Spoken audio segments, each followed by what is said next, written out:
Na madrugada do dia 25 de abril, o movimento das Forças Armadas estabeleceu o controle da situação política em todo o país.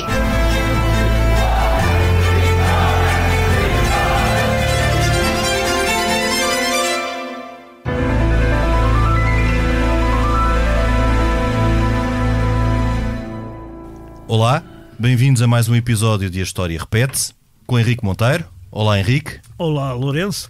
E comigo, Lourenço Pereira Coutinho.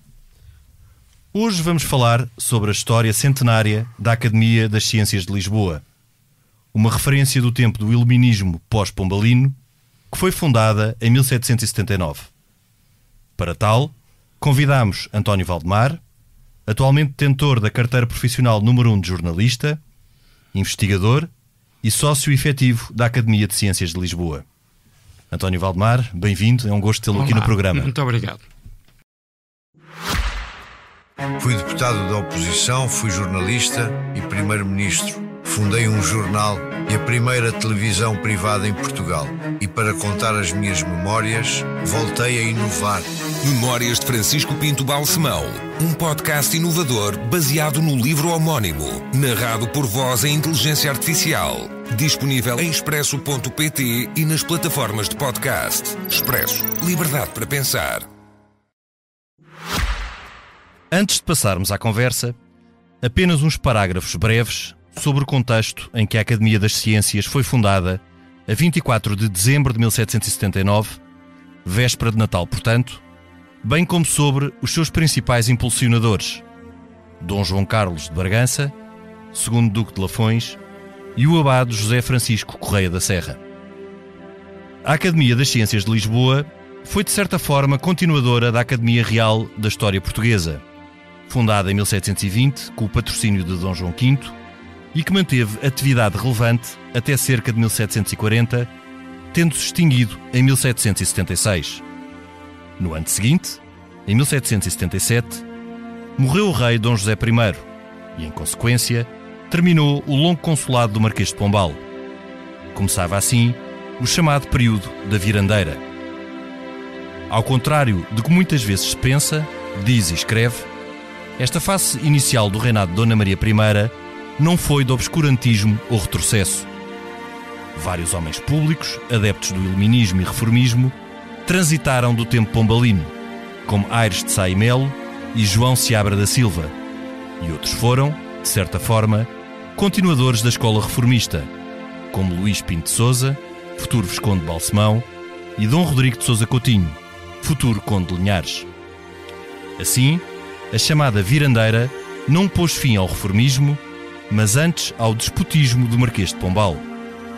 Este reformismo pós-pombalino desenvolveu-se durante o reinado efetivo de Dona Maria I, ou seja, entre 1777 e 1792, a altura em que a rainha ficou incapacitada e o príncipe Dom João assumiu informalmente a regência, momento que coincidiu com o início da fase crítica da Revolução Francesa.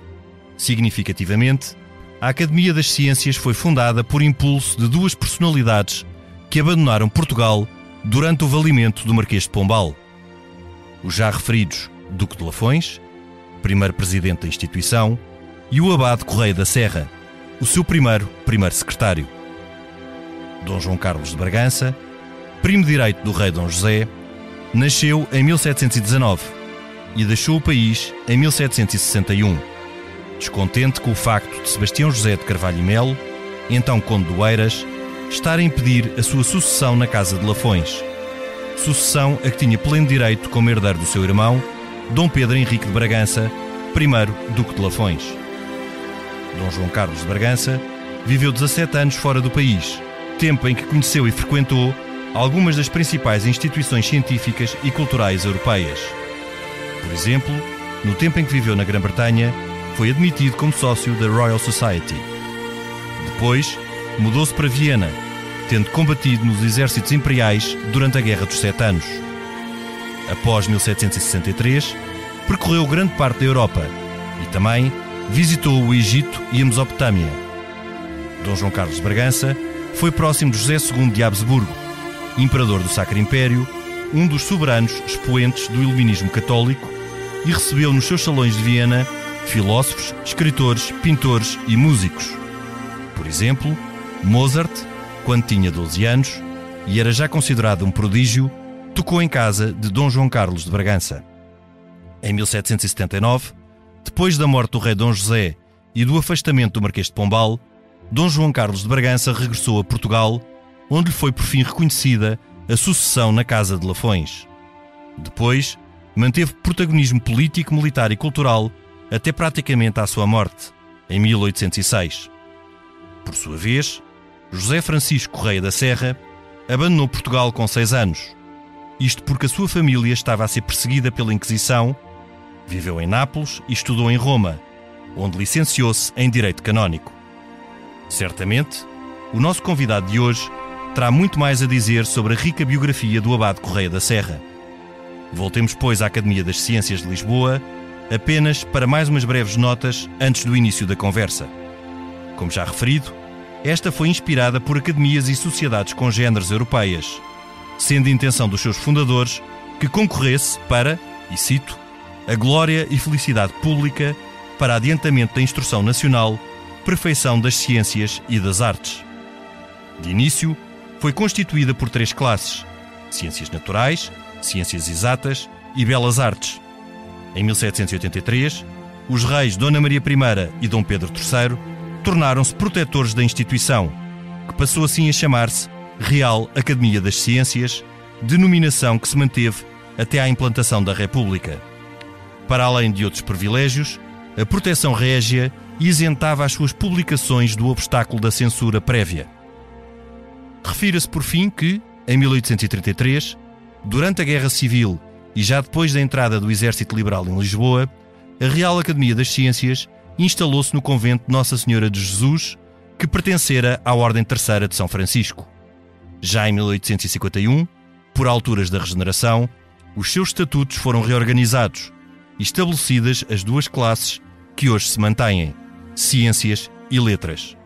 Para fechar este introito à nossa conversa de hoje, sublinho que a Academia das Ciências de Lisboa acumulou, ao longo de quase 250 anos, um importante património cultural com realce para o seu arquivo, biblioteca, coleção museológica e para a produção intelectual dos seus académicos, que nunca é demais salientar e divulgar.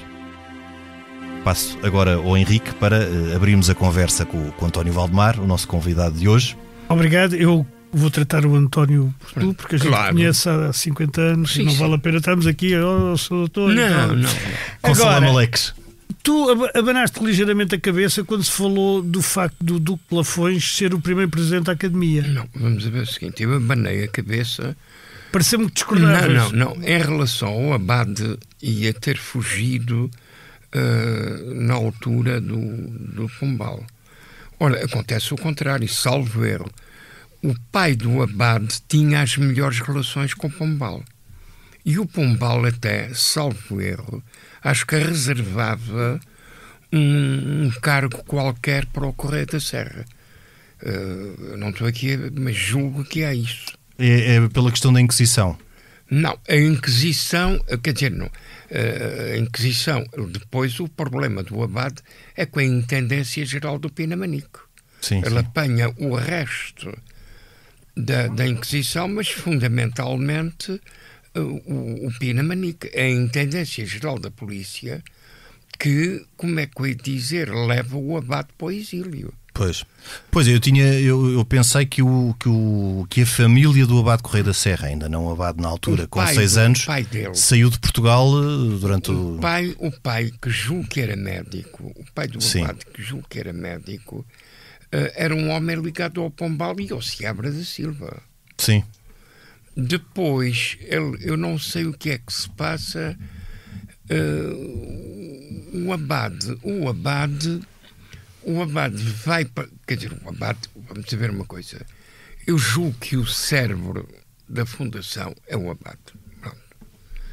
Eu tenho que procurar um manuscrito, eu tenho algumas coisas inéditas do abade ali na minha e vossa casa.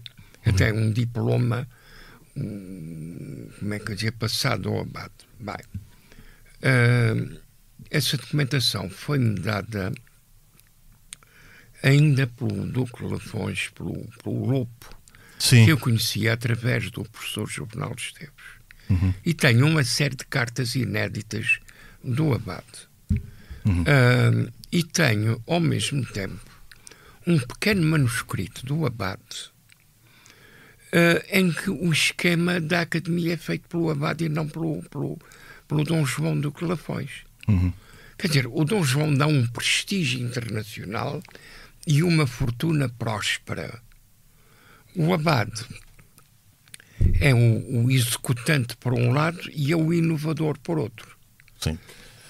Ambos, no fundo, o que se chamava na altura estrangeirados, porque fizeram o seu percurso todo. Exatamente. Agora, só aqui em relação à questão do abade e da família, porque a ter havido qualquer coisa foi quando o jovem Correia da Serra tinha 6 anos, porque ele sai de Portugal com cerca de 6 anos. Exatamente. Ele sai com Portanto, não foi ele com certeza a ter problemas na altura, ou com o Marquês de Pombal, ou com a Inquisição. Terá sido eventualmente a família, porque o que é facto é que ele só regressa depois do fim do Consulado de Pombal. Sim. Em 1778. Depois volta a emigrar e regressa em 1820 ou 21. Morre nas Caldas da Rainha, onde estava a fazer um tratamento, foi sepultado nas Caldas e, como o abade tinha um filho, a sepultura julgo ter sido vandalizada e desapareceram os ossos do abade. Pois. Tanto quanto eu sei. Bem, mas eu já percebi que vocês sabem muito de abades, mas eu queria fazer uma pergunta mais concreta. Sobretudo deste em concreto. O lema em latim da Academia das Ciências é nisi utiles quod facimus stulta est gloria, ou seja, se aquilo que nós fizermos não tiver utilidade, a glória é vã. A glória é vã, ou é estúpida, porque stulta também é estúpida. Claro. O que eu pergunto é assim, qual é a glória do que a Academia faz hoje em dia? A gente tem uma história longa de 200 e quase 50 anos da Academia. A Academia no início foi extraordinariamente importante na difusão dos ideais, por um lado do iluminismo e depois mais tarde também nos ideais científicos e da busca científica, mas ela agora é o quê neste momento? Bem, a Academia eu estou a falar em nome pessoal. Com certeza, pois. Eu faço questão, que eu até sou amigo do novo presidente, que é o José Francisco Rodrigues, que foi eleito em dezembro. Que foi eleito em dezembro e tem um mandato até 28. E tem aqui o programa que foi debatido outro dia e vai continuar no dia 11 de março. O plano foi entregue no dia 10 de dezembro. É do Armando Pombeiro, meu queridíssimo amigo, professor do técnico. Não é ainda tão octogenário como eu, deve ser ainda septuagenário. Como é que dizer? Estou a falar em nome pessoal. Eu julgo que a parte mais criativa é a parte do início. No início, a Academia tem uma missão extraordinária que incide em 2 aspectos fundamentais. Tirando a parte histórica, incide na economia e na parte científica, nomeadamente com a instituição da vacina. E essa parte primordial, chamemos-lhe assim, é efetivamente relevante. A vacina terá sido, porque na altura foi descoberta a vacina da varíola, foi essa? Exatamente. E a vacina tem um grande raio de ação na Academia das Ciências. A Academia das Ciências, e que se chama ostensivamente de Lisboa, para fazer uma separação com Paris. Pois. Com Paris não, com Coimbra.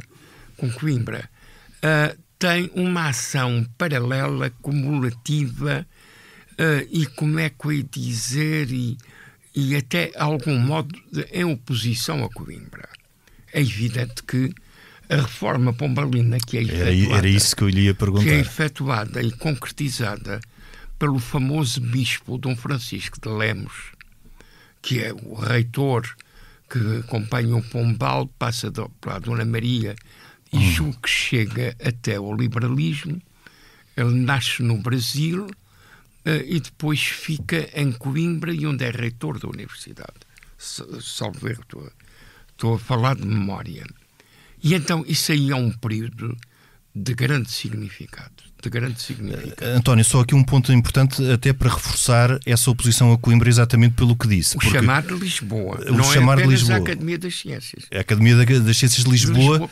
Porque, exatamente como referiu, a Universidade de Coimbra foi reformada pelo Marquês de Pombal, e isto era um grupo dos tais pós-pombalinos, também iluministas, porque há aqui nesta altura, e normalmente confunde-se quando se generaliza, o que foi o reformismo e o iluminismo pombalino, que é evidente que foi um período de reformismo, mas esse iluminismo não significou que não existisse despotismo no tempo de Marquês de Pombal. Aliás, era o despotismo iluminado. E aqui o que se passa no tempo da Virandeira, muito ao contrário do que se, como referi na introdução, desse obscurantismo, há aqui uma tentativa, contextualizando, esta Academia Real da História tinha sido criada no tempo de Dom João V em 1720, mas praticamente a partir da década de 1740 deixou de ter expressão, ou deixou de ter uma atividade muito relevante. E depois, com a expulsão dos jesuítas, a Universidade de Évora, que fica mais ou menos sem atividade significativa, a Universidade de Coimbra, que é reformada de acordo com os princípios reformistas e do iluminismo. Há aqui um outro iluminismo diferente, que é o da Academia das Ciências de Lisboa, e na altura é muito símbolo dessa diferença. Porque, vamos a ver, a parte de Coimbra, tanto quanto eu julgo, é fundamentalmente teórica. E o direito, não é? Muito o direito. Evidentemente o direito e a teologia. A teologia. Enquanto cá em Lisboa já é uma coisa já pragmática, direta e incisiva. Sim. E acaba também por preencher um vazio que o fim da aula da esfera e dos jesuítas deixou vazio, vago, não é? Deixou vago, exatamente. E eles aproveitam, sobretudo ali, os oratorianos, criados pelo meu patrício Bartolomeu de Quental, antepassado do Antero. O Antero foi herdeiro desse espólio. Não tinha relacionado. O Bartolomeu de Quental é de São Miguel. Pois. Eu julgo que ele nasce nos Fenais da Luz, salvo erro, que é agora uma das praias de grande gabarito. Ali, como é que eu ia dizer, eu sou da Costa Norte, embora nascido em Ponta Delgada, aquilo é a seguir a Rabo de Peixe e as Calhetas. Pois. E ali fica, como é que eu direi, entre as Capelas e o oceano. Pois. E o padre... Inspirador. Inspirador. O Bartolomeu de Quental vem para cá e ele está na fundação dos oratorianos. Os oratorianos são evidentemente uma dissidência. Dissidência, isto acontece nas ordens religiosas e também na maçonaria, quer dizer, isso é o problema da ordem e da obediência. É o caso de Vaticano e, por outro lado, franciscanos, carmelitas, jesuítas, dominicanos, agostinianos. Isso então aí é essa enorme diversidade que há. Quer dizer, nomeadamente nos franciscanos. Porque o Lourenço sabe melhor do que ninguém que só na Ordem de São Francisco há 15 ou 16 cisões. Pois. Descalços, capuchinhos, recoletos. É a ordem que tem mais cisões. Também é uma ordem multicentenária, portanto vai tendo as suas... Mas há outras multicentenárias que não têm, exato. Que não têm. Exato. A parte de Lisboa, o abade introduz uma função pragmática, recolhe personalidades que tiveram a sua formação inicial em Coimbra, entre os quais o mais conhecido é o José Bonifácio de Andrade e Silva. Sim, chamado patriarca da independência do Brasil. Exatamente. Embora haja ali uma divergência, se é ele, se é um outro chamado... não me lembro agora do nome. Ambos da maçonaria e que estão na origem da independência do Brasil. Mas o abade leva outros brasileiros notáveis. E esses brasileiros estão também na parte da independência no Brasil. Aliás, toda a primeira geração de políticos e de homens públicos brasileiros formou-se na Universidade de Coimbra, depois da Reforma. Sim, Borges Carneiro, toda essa gente. Toda essa gente do vintismo, claro, sim. Não havia era o jusracionalismo, a altura do jusracionalismo. Exatamente. E agora, quer dizer, no meio desse mosaico ideológico e político, acontece uma coisa que nunca foi abordada, julgo eu, e que eu recentemente andei à procura desse facto. É que o próprio abade, que está ligado à Inglaterra e à França, que está na origem da independência dos Estados Unidos, e que patrocina algumas das figuras mais significativas para a independência do Brasil, é o abade, como botânico que era da sua própria especialidade, a fomentar o famoso Jardim Botânico do Rio de Janeiro. Pois, extraordinário. Eu encontrei, isso foi vagamente aflorado por um botânico eminente, mestre do Aurélio Quintanilha, meu patrício e amigo da minha família, o Dr. Luís Carriço, abordou esporadicamente quais as plantas que o abade introduz, patrocina e multiplica. E o abade, sem nunca ter ido ao Brasil, o abade envia plantas para o Brasil, e que vão constituir o núcleo do acervo botânico do Rio de Janeiro. Isso é um aspecto curioso. Eu nem pensava que ia falar disso. Bem, mas depois a conversa é mesmo assim, a gente começa a falar e depois vai falando de coisas que é a parte mais é a parte mais engraçada. Mas nem passava isso. Passada a fase, diga. O abade, aliás, era amigo, salvo erro, de Benjamin Franklin. Sim. Amigo mesmo. Sim, Thomas Jefferson, não é? Do Jefferson também. Há até uma casa, isso foi patrocinado pelo meu querido amigo Rui Machete, que é a casa do abade. A FLAD está ligada a isso por iniciativa do Rui Machete, da FLAD, quando era presidente da FLAD.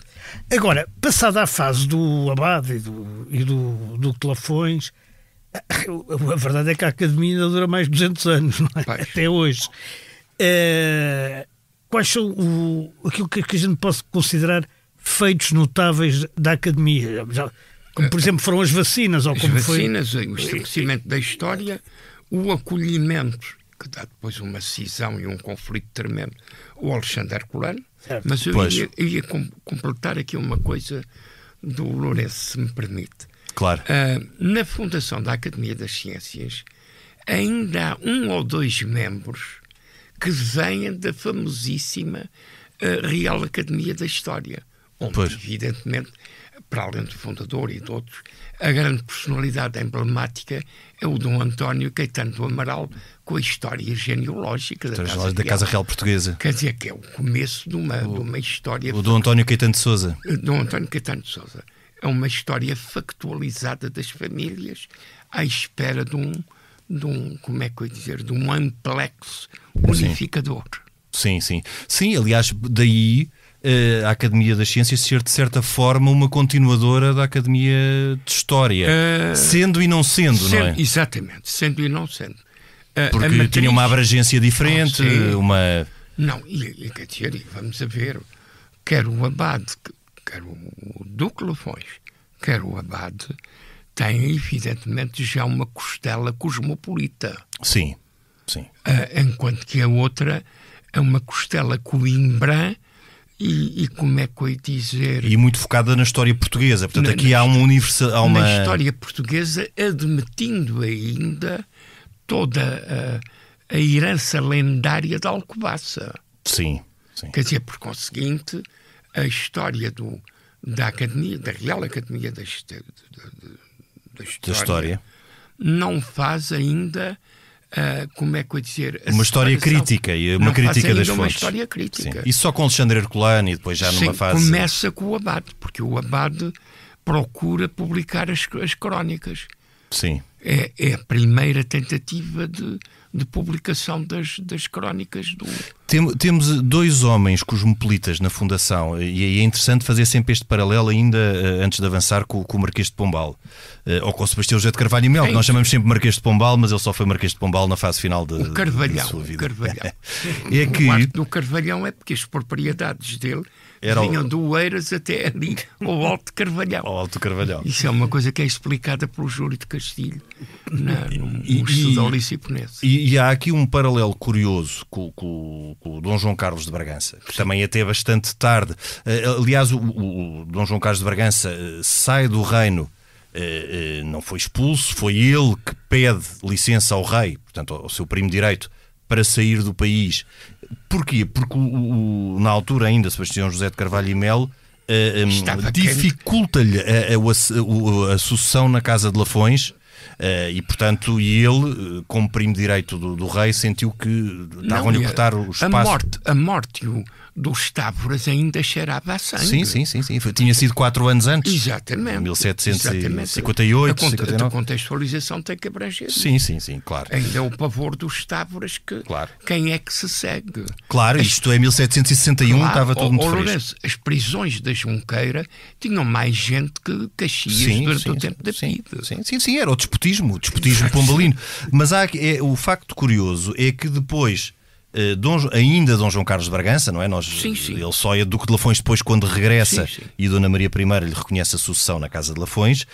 Ele vai para Londres e vai depois para Viena, o que curiosamente foi exatamente o percurso de Pombal. Do Pombal. Que foi embaixador em Londres e depois embaixador em Viena. E é em Viena que o Pombal entra na maçonaria. Talvez. Não, está provado pelo Ferrer Benimeli, que é um dos grandes... Eu sei que é o Ferrer Benimeli, mas como é que dizer? Qual é a prova? Eu tenho uma tese diferente, estou a brincar. Não, mas tenho uma tese diferente. Diz essa tese. É que ele nunca entrou? Pronto. Não, mas perdão. Ele foi Illuminati da Baviera, mas nunca foi exatamente da maçonaria. A prova que existe, ele assina o livro dos visitantes, e só pode assinar um livro dos visitantes numa sessão uma pessoa que é maçom. Quer dizer, qualquer um de nós sabe isso. Qualquer um de nós, não sei, o Lourenço não sabia. Eu não sei, eu não sabia. Nem o João Martins. O João Martins também não. Tu sabes, e eu vou-te dizer uma coisa, mas isso não terá sido sempre assim. Mas isso é uma discussão que agora não tem a ver com a Academia de Letras. É uma discussão com o Oliveira Marques e com o Benimeli. Pois, exatamente. Há quase 50 anos. Eu sou do lado do Oliveira Marques. Mas aqui o interessante é mostrar como nesta fase existiam dois tipos diferentes de iluminismo. Um iluminismo muito... ambos reformistas. Um pombalino e este iluminismo que também bebe muito, obviamente, da experiência do Abade Correia da Serra. Mas a experiência e o cosmopolitismo do Abade Correia da Serra são também muito feitos em Itália. Sim, e em Roma. Sim. E o do... tal como o Vernet. Tal como o Vernet, exatamente. Tal como o Vernet. E aqui o de Dom João Carlos de Bragança é um iluminismo que bebe muito da experiência vienense, do iluminismo alemão. Sim. E de um iluminismo... Que não existia até então em Portugal. Mas que, sobretudo, José II, também a sua mãe Maria Teresa, mas José II do Sacro Império é um soberano expoente do iluminismo católico que também existiu...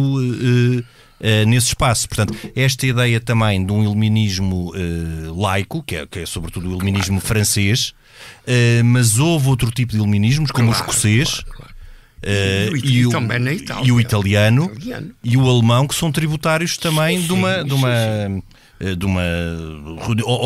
compatibilidade entre religião e razão. Exatamente.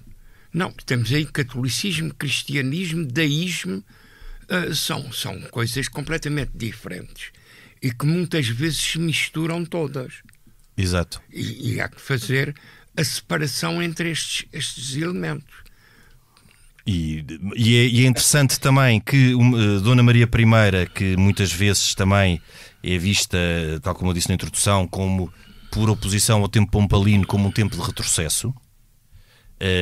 O que não me parece correto, sobretudo nesta primeira fase, numa fase anterior à Revolução Francesa, porque esta fase é muito interessante entre 1777 e 1790, 92, a década de 80, que é um tempo em que há muita gente que vem do período pompalino bastante bem preparada e com um espírito reformista e iluminista que está nos órgãos de Estado, e já falámos aqui de vários, e depois outros que irão continuar pela regência de Dom João, como o Dom Rodrigo de Sousa Coutinho, sim, Luís Pinto de Sousa, que são pessoas claramente reformistas e que durante esta década de 80 há um iluminismo florescente também em Portugal, que muitas vezes não se valoriza. Não, estou completamente de acordo. Para isso contribuiu, para esse acirrar de extremos e desagregar do centro, a historiografia. Historiografia é republicana, com o Latino Coelho, que é como é que eu dizer, é um herculano em sinfonias oratórias, é o próprio biógrafo do Pombal e também da parte militar, e depois, em oposição à República, aparecem duas correntes. Uma no integralismo lusitano, com o Caetano Beirão, que eu conheci muito bem, ele é que fazia a correspondência no Diário de Notícias e era sobrinho do professor Beirão da Veiga. Sim. Caetano Maria Beirão da Veiga, de Económicas, e era pai de um Beirão que era de extrema-direita, daquele grupo do António José de Brito. Moravam ali no Príncipe Real de Salveiro, na Rua de São Marcelo. Essa historiografia encontra na parte oposta de uma parte republicana e mais do que republicana, carbonária, que é o António Ferrão. Sim. Eu conheci muito bem o filho, que fazia crítica musical na Flama, e o pai eu conheci de vista. Eu lembro-me dele ter ido levar em 61 ou 62 a notícia do pai, que morreu ali na margem sul, para haver uma coisa no Diário de Notícias, que ele apagou-se. O António Ferrão é um dos elementos ativos da Carbonária no 5 de outubro e ligado, entretanto, a uma cisão da Academia das Ciências, que é a Academia das Ciências de Portugal, que escolhe como cabeça de cartaz o Teófilo Braga. Sim. Portanto, isso antes da implantação... No começo, sim. Isso é a grande cisão na Academia das Ciências. Isso é no século XX. Mas antes da implantação da República. Claro que antes. Claro que ainda antes da implantação. Ainda antes da coisa. Portanto, essa seria de matriz mais positivista. O Teófilo Braga era um positivista. Ostensivamente positivista. Bem, e tem... O Teófilo Braga era um expoente do positivismo. Claro, mas tem o valet de chambre do Teófilo, que é uma figura que depois domina a Faculdade de Letras, que é o Agostinho Fortes. Sim. O Agostinho José Fortes, que acho que é ali de Marvão, é um alentejano e depois era proprietário do Colégio Caliponense, etc. Eu não conheci. O Mário Soares ainda conheceu. E debatei um dia com o Mário Soares se ele tinha ou não aderido ao Estado Novo. Parece que sim. Ele é um dos tradutores também do Blasco Ibáñez, o Agostinho Fortes. Sim. E é o homem que domina as histórias na Faculdade de Letras. Antes de aparecer o Mário de Albuquerque, ou ainda em simultâneo, o Albuquerque é para baixo, o Manuel Heleno, o Zé António Ferreira de Almeida, mas todos eles abaixo, que são, evidentemente, os antecessores diretos do Borges de Macedo, por exemplo. Sim. Mas falava na questão da cisão anterior à República. É anterior à República. E essa cisão prolonga-se até aos anos 20. E o António Ferrão é um dos elementos que procura a conciliação com a Academia das Ciências, sendo equiparado como tal académico da Academia das Ciências. Pois. Bem, como é que eu ia dizer isso? Não, no último volume do Inocêncio, que já não é do Inocêncio, é do Álvaro Neves. Do Inocêncio... Francisco da Silva. Sim. Do dicionário. Temos o Inocêncio, o Britaranha, Pedro Venceslau Britaranha, e depois entra a continuação dos últimos um ou dois volumes do Inocêncio, entra entra o Martinho da Fonseca, que não tem nada a ver com o pintor, e também entra o Álvaro Neves, que foi bibliotecário da Academia das Ciências e depois bibliotecário da Assembleia Nacional. Autor de um livro interessante, antes do Nemésio, acerca do Gomes Leal. Por conseguinte, isso é a coterie do António Ferrão. E o António Ferrão fica na Academia das Ciências até os anos 60. Portanto, já estamos aqui, quando falamos em Assembleia Nacional...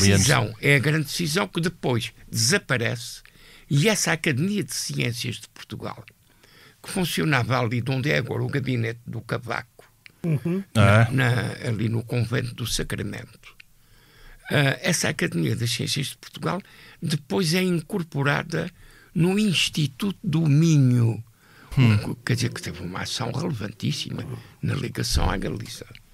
Mas agora não, eu não sei bem porque é que ela é incorporada lá. E entrando agora já no período do Estado Novo, portanto, também passámos aqui muito por alto o tempo do liberalismo, falámos em Alexandre Herculano, ainda podemos voltar ao tempo liberal, mas agora para não perdermos aqui o fio à meada, só quando falamos em Assembleia Nacional e já década de 60, já estamos a falar em Estado Novo, a Academia das Ciências e como é que se enquadrou no período do Estado Novo? A Academia das Ciências, para sobreviver, não poderia ser o estilo ao regime. O Zé Hermano Saraiva disse-me um dia que o Salazar não gostava da Academia por vários motivos, até porque a proposta para ele entrar para a cátedra a pretexto de ser catedrático de Economia e de Finanças, eu tenho a sebenta dele, o meu pai foi aluno dele, o teu avô se calhar também foi aluno. Eu tenho lá em casa. Isso não sabia. Eu tenho lá em casa, aqui a sebenta do Salazar, que vai suceder ao Marnoco e Sousa. Sim. E portanto a Academia, para sobreviver... A Academia tem ainda uma componente forte de maçonaria e da carbonária. Tinha apenas o Ferrão. O Ferrão é um filho legítimo da carbonária. Portanto, essa linha maçonaria viria do tempo liberal, não, claro. Vem desde as origens. Ou desde as origens. Desde as origens é começar pelo próprio abade. O abade, depois. O abade. Começar pelo próprio abade. Quer dizer, o próprio abade, quando morre em 1823... E 23, salvo erro, a memória... octogenária pode claudicar. Não, que está ótima. Pode claudicar. Porque ele ainda foi eleito deputado às Cortes Vintistas. E faz parte dos corpos diretivos do Grande Oriente Lusitano. Sim. Ainda não unido. Aliás, há ali um quiproquo entre o já Duque de Lafões e o Abade Correia da Serra no período da Revolução Francesa, porque o Abade dá proteção em Portugal a um jacobino... Não, dá proteção nada mais, nada menos do que ao Vandelli. Exatamente. E ele tem que fugir de Portugal. É o seu segundo exílio, no fundo. É o segundo exílio, juntamente com o Vandelli, que tem uma ação relevante na Academia das Ciências. Exato. Quer dizer, a Academia das Ciências, nos seus sócios estrangeiros e nacionais, nunca teve coragem de pôr o Bocage, põe o Tolentino. Quer dizer, também não iria de ser circunstâncias nenhumas. Já agora diz o Nicolau Tolentino, porque o Tolentino agora é o cardeal. É o outro. Sim. Exatamente. É o madeirense. O ínclito madeirense. Mas como é que eu ia dizer? Como também não ia entrar nem o Luís Pacheco, nem o Cesarini, nem até o próprio Alexandre O'Neill. O Luís Pacheco era uma figura muito sigéneres. Eu fui íntimo amigo não? do Luís Pacheco. Eu posso dar a vocês uma fotografia minha com o Pacheco. O Pacheco, eu pedi-me um prefácio. Era quase um Bocage do século XX. Um Bocage na sua vida marginal, não é? Não, mas ouça, e até na sua... Não, vamos a ver. Primeiro de tudo, o Luís Pacheco é um tipo cultíssimo. Sim. Uma cultura esmagadora. Sim, mas na sua forma de vida errante... Não, tudo isso. Agora, isso foi-me contado por um querido amigo meu e que foi colega dele ali no Liceu Camões. Em duas turmas do Camões concentram-se grandes personalidades cujo centenário está a ser celebrado neste ano e no próximo. Quer dizer, temos o Cardoso Pires, Sim, extraordinário. Temos o Jacinto Simões, o médico. Sim. Temos o João Camossa. Temos o Luís Pacheco e o Jacinto Nunes. Que são ali todos, quer dizer, do pequeno rebanho do Rómulo de Carvalho. Sim. Cardoso Pires, para mim, é o grande escritor muito superior ao Saramago. da segunda metade do século XX. Escrevi isso sempre. Sim, sim. O Saramago é um equívoco e aquela casa devia ser despejada. Aquilo devia, assumo, aquilo devia ser a casa do Camões. Devia ser a casa do Camões. É um dos raros edifícios de Lisboa contemporâneos ao Camões. Exceto o primeiro andar. Pelo menos o Cardoso Pires também devia ter algo semelhante, não é? Porque Cardoso Pires realmente não se lhe fez inteira justiça ainda, era um escritor extraordinário. Não, dos maiores de toda a língua portuguesa. Sim, sim. Quer dizer, ali vamos a ver, a Agostina tem uma raiz camiliana, sim, tem a muito Fernanda acentuada, Botelho, sim. não tem a Fernanda Botelho. Ao contrário, ela é um pouco mais velha da Irene Lisboa. Ao contrário aí quer dizer, da mesma geração é a Fernanda Botelho, mas quem é que há e agora um centenário de um tipo importantíssimo que vivia cá em Lisboa, foi íntimo amigo dele, que é o Daniel Felipe, que é um cabo-verdiano que vem para Portugal com 2 anos. Tem um livro lindíssimo que é a Invenção do Amor. A Invenção do Amor. Eu aqui confesso a minha ignorância. É um poeta. Confesso a minha ignorância e não... Não, o manuscrito na garrafa. Sim, que é um livro... manuscrito da garrafa, sim. Exatamente, se é apreendido pela PIDE, uma edição da Guimarães. É muito injustiçado. Pois, olha, eu não... É muito injustiçado. Não... E tu também, já agora, nessa justiça, podias falar um bocadinho do Aquilino, que é da minha terra, não é? Dizer, ele é um dos grandes especialistas do Aquilino. E do Vitorino Mésio, desses todos. Sim. Mas agora, voltando à terra. Quase Patrício. Voltando à terra. Andou comigo ao colo. Isso é o Vitorino. O Aquilino andou comigo. E o Nemésio andou comigo ao colo. Voltando à terra e um pouco digamos, à atualidade, há uma incumbência que o Estado dá à Academia das Ciências de Lisboa, tem a ver com a lexicografia. Olha, muito bem. E o velho acordo ortográfico. Tu não podes sair daqui sem dizeres uma coisa ao Nuno Pacheco também. É evidente. Não, eu sou amigo do Nuno Pacheco. Também eu. Eu não vou arranjar a querela que ele porventura quer. Vamos a ver o seguinte.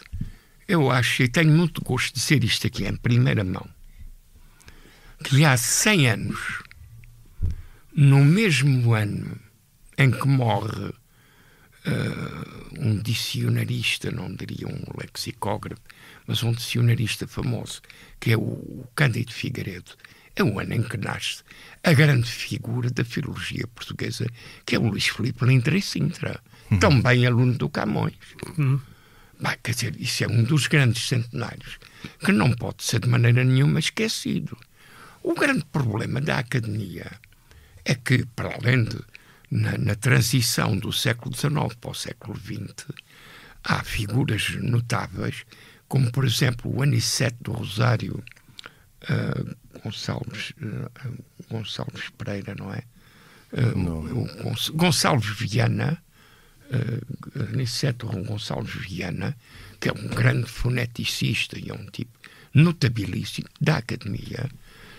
A maior parte das pessoas, isso aí é o pecado mortal da academia nas últimas décadas e, porventura, durante o século XX e já o começo do século XXI, é que os académicos que estão virados para essa área, exceto o meu querido e saudosíssimo amigo Malaca Casteleiro, se transformam em polícias da linguagem. Pois. E a desgraça é o policiamento da linguagem. Pois. Eu não quero pôr... Que as partilha? Acaba por espartilhá-la? Não, quer dizer, é a negação, porque um dia o professor Rodrigues Lapa, que eu tive a honra de conhecer muito bem, o professor Rodrigues Lapa dizia que os gramáticos sabiam tudo menos escrever. Pois. E também dizia uma coisa, que é originalista da língua portuguesa. Quem aprende a escrever mãe com I e leva reguadas porque escreve com E, mais tarde leva com reguadas para escrever com E e deixar de escrever com I. Exatamente. Porque é exatamente como mãe escreveu-se das duas maneiras entre 1909 e 40 sim. E agora, eu ontem à noite não estava a pensar nisso, estava a pensar e muito menos, eu sou um homem que se fez a si próprio, não sou licenciado em coisa nenhuma, e isso é um dos cunhos do meu orgulho, é não ser licenciado em coisa nenhuma e não ter nada com a universidade. Eu sou um marginal da cultura. Não, é sócio efetivo da Academia das Ciências. És académico. É académico. O Sócrates não deixava essa coisa assim. Mas eu tive a honra de ser proposto, à exceção do Zé Hermano Saraiva, que era licenciado em Direito e em História. Todos os tipos que me propuseram, a pessoa que procurou levar-me para a Academia desde sempre foi Isabel Magalhães Colasso, depois é o Gama Caieiro, depois isso entrou no Veríssimo Serrão, depois entrou no Pina Martins, amigos queridíssimos. Felizmente não tive o Martínez. Quer dizer, eu entro por unanimidade e por afastamento do Martínez. Mas tu és dos mais antigos já. Eu tenho 30 anos de academia. Pois. Eu tenho 30 anos de academia. Okay. Eu entrei em 94. Okay. E és efetivo desde 2008. E 2008. 2008, pois. António Valdemar, a conversa avançou e nem demos passar pelo tempo. Henrique, nós até para a semana. Até para a semana. A gravação e sonoplastia esteve a cargo de Tomás Delfim.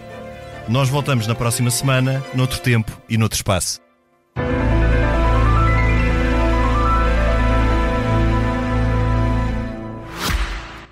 Fui deputado da oposição, fui jornalista e primeiro-ministro. Fundei um jornal e a primeira televisão privada em Portugal. E para contar as minhas memórias, voltei a inovar. Memórias de Francisco Pinto Balsemão, um podcast inovador baseado no livro homónimo, narrado por voz em inteligência artificial. Disponível em expresso.pt e nas plataformas de podcast. Expresso. Liberdade para pensar.